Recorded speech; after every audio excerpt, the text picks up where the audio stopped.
Men bugun sizlar bilan shuncha kislorodni balzamda reklama qildim. Ko'rgan bo'lsanglar, reyslarni kuzatib borganlar meni juda yaxshi biladi. Va men sizlarga bugun живой отзыв ko'rsatmoqchiman. Qani ketdik. Adas? Ana kuygan joyingiz qanaqa bo'ldi? Yelkalarimi? Ha, yaxshi.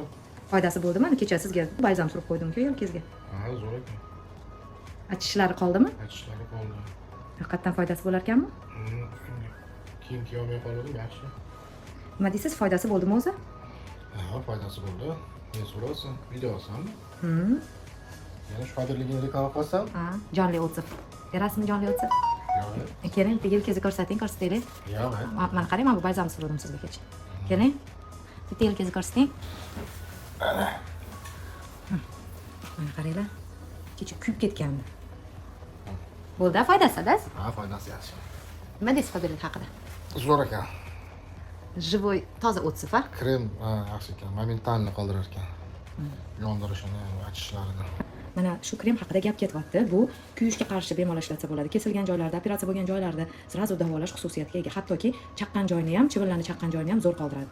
Chivin chaqqanga ham anaqasi bo'lsa, menga deydi, oyoqlarim chimchaqib tashladi kecha kechqurun. O, bo'ldi. Bunga ham o'tib berasizmi? Ha?